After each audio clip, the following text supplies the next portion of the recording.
Far Cry 6 is well on its way, and we have a trailer, a cinematic title sequence, and some developer interviews, as well as a few screenshots to talk about at this point in the game's development. Today, I'll be giving my thoughts on the direction of the game based on all this information available so far, and overall I'm very excited for it, but I do have a few criticisms, so I'll discuss the weaknesses of the game that I think are already apparent as well. So with that being said, let's jump right into it. The biggest source of information about Far Cry 6 that we have so far isn't actually in a trailer or on the website of the game, but in an exclusive interview with Navid Kavari, I hope I'm pronouncing that right, the narrative director for the game, conducted by Gamertag.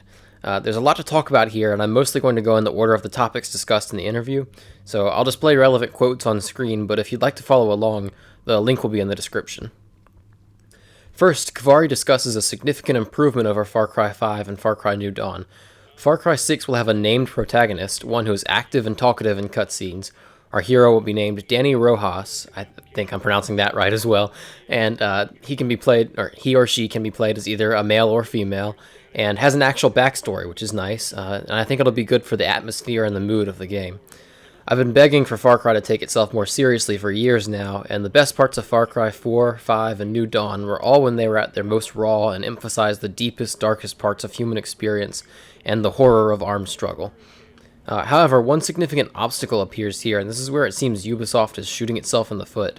Kavari confirms that Danny will be in third person in cinematics and other elements of the game. So if Ubisoft is aiming for a more intensely personal experience in the story of the game, third-person cutscenes are the surest way to ruin it.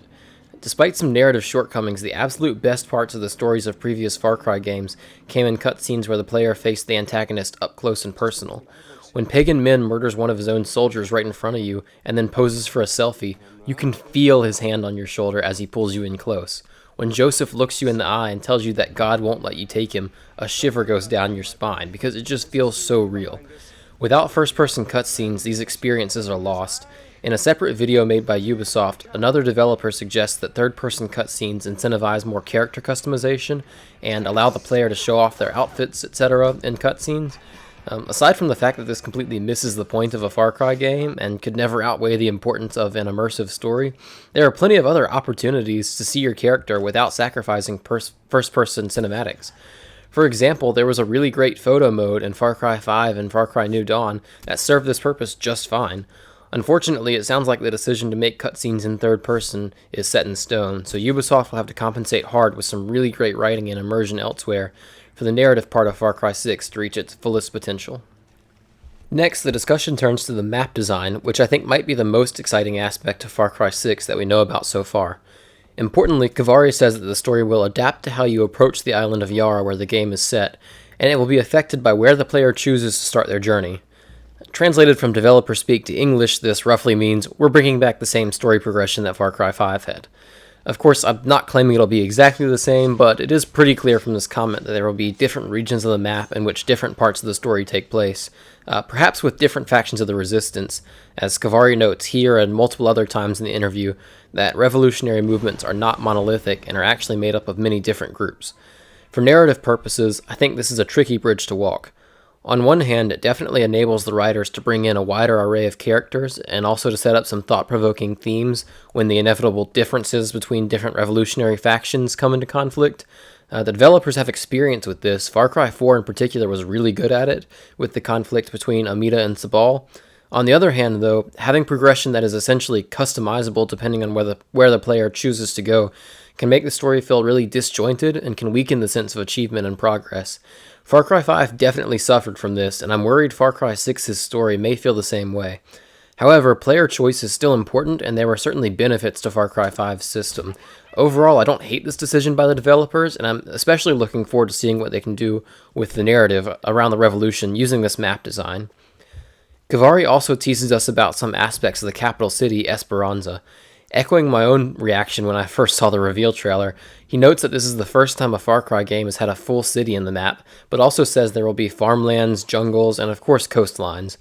While he is noticeably guarded on the topic of gameplay, he does say that when you walk into the city, you can actually feel the, quote, imposition of Anton's forces, and he promises more verticality, which is something I've been begging for in Far Cry. Interestingly, he says that the ultimate goal of the revolution is taking the city, which means it might not be accessible until later in the game. That's fine with me as long as the build-up is worth it. Kavari also describes what it means for Yara to be frozen in time.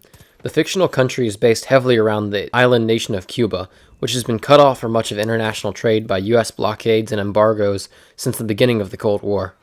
Undoubtedly, this opens cool opportunities for the narrative, but what's most interesting is that Kavari says the developers focused on this idea of making people do with what they have, so that not only applies to things like vehicles, but it also applies to the type of weapons that you're going to find in the game.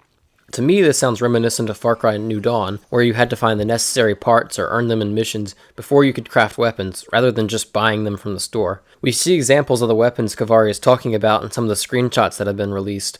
Weapons that look old and kind of makeshift. I like this idea as long as it doesn't apply to all weapons in the game. Some of them should definitely just be purchasable in stores and have a wide range of customization and attachment options, unlike New Dawn. Also, I really hope this doesn't mean we're going to get a tier-based weapon and enemies system like we had in New Dawn, which I thought was a decent experiment in that game, but ultimately had too many downsides in gameplay, including poor balancing and artificially constrained progression in the open world. However, as long as that isn't the case, I think this could be a really cool system and would help incentivize exploration in the open world. Next, Kavari answers a few questions about the story around the antagonist Anton Castillo and his son Diego, but he talks more about them in a different interview, so we'll get to that in a moment. However, one interesting part is when he's asked about whether the player will be able to affect the relationship between Anton and Diego, and Kavari says, "I have to be careful on that one," and promises more information at a later date. To me, that sounds like a guarded yes, but there's no telling for sure. It's certainly an interesting possibility, and it would fit really well with the tough moral decisions that Far Cry games sometimes force players to make. The next big source of information about Far Cry 6 is from another interview with Kavari, this one published by Ubisoft themselves. This one has less substance on gameplay, but includes more discussion on Anton Castillo, his son Diego, and the setting. Again, the link will be in the description if you want to read the whole thing for yourself. Let's start with the talk about the setting.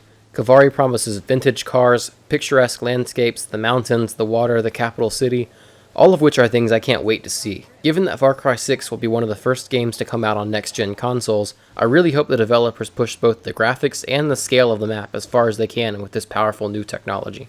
In this interview, Kavari also adds more information about the capital city, Esperanza. He says, on the gameplay side, the verticality is a complete game changer. Being able to run across rooftops, use back alleys, fighting against some of the toughest opponents in the game in this setting, I really think is unique and fresh. I'm incredibly excited about the verticality and combat in the city, but I want to focus on the part about the toughest enemies being here. Typically, Far Cry games don't really have a great variance in enemy difficulty. There are always several different enemy types like defenders, assaulters, berserkers, and of course heavies, but with the exception of the heavies, these don't really differ in how hard they are to fight. I hope this doesn't mean the system from Far Cry New Dawn is coming back, where the enemies exist in tier levels along with the weapons and require a weapon of their equivalent tier to effectively fight against. As I said before, I didn't hate this experiment with this system in New Dawn since it was a side entry in the franchise, but it definitely has more negative than positive effects, and I don't want it to come back, certainly not in a main entry. Hopefully, the difference between the enemies in the city and the enemies elsewhere will be the same as the difference between the Royal Guard in Northern Kyrat and the Royal Army in the South in Far Cry 4. The Guard was better armed and sometimes had more reinforced outposts, but they didn't exist on an entirely separate tier from the army. I think that model of enemy difficulty progression worked perfectly, and that's what I would like to see Far Cry 6 do. Hopefully that's all Kavari means. The next series of questions in this interview are all about Anton Castillo, Diego, and their respective actors, Giancarlo Esposito and Anthony Gonzalez. If you want all the details, I encourage you to read the interview for yourself, but in the interest of time, I'm just going to cover what I think are the most important parts. First, I like the backstory that Kavari tells us about Anton. He's the son of a former ruler in Yara, who was executed about 50 years ago, so Anton has both a sense that power was stolen from him and an extreme hate towards revolutionary movements. He's able to justify virtually anything he does as long as he does it to try to maintain stability and subvert the revolution. This is a little different from Pagan Min's story in Far Cry 4 because he clearly stole power from the royal family, so he wasn't legitimate at all. Anton sees his rule as a return to the rightful heir, and it's also why he feels so strongly about training his son Diego to be the next president. This backstory helps differentiate Far Cry 6 from revolutionary movements in past Far Cry games, and it also opens opportunities for a lot of discoverable lore that isn't part of the main campaign. For example, Mohan Gale's journal in Far Cry 4 tells the history of Karat's power struggles. Similar collectibles can do the same thing in Far Cry 6, and I really hope that's something the developers include because it really makes you feel more like a part of something bigger, which is a feeling that was sorely lacking in Far Cry 5 and New Dawn. I also like that Anton was elected democratically before consolidating power and becoming a military dictator. Kavari promises that the clashes of culture between groups of people who still support Anton, people who voted for him but now regret it, and of course the hardcore revolutionaries will all be explored in the game, and I think that's a great chance for Far Cry 6 to develop its themes and moral questions. It's also an opportunity to get political, which I would rather them not do. Far Cry is at its best when it's raising more questions than answers. If the writers use Anton's story to try to make specific, unambiguous political points that are supposed to be applied to real-world electoral politics, even if you agree with the points they're making, the narrative is going to seem super shallow and boring compared to the potential it has right now. Lastly, Kavari mentions that Chorizo, the wiener dog sidekick that will be a thing for hire option in Far Cry 6, literally kills with kindness. I think he really kind of embodies Far Cry, you know, the fun and the joy and the little bit of terror that you get in a Far Cry game. Obviously we don't know much about Chorizo at this point, but this little comment makes me happy because Kavari seems to understand what makes a Far Cry game a Far Cry game. The last source of information to go over is a series of screenshots available in the official fan kit. Again, the link will be in the description if you want to download it for yourself.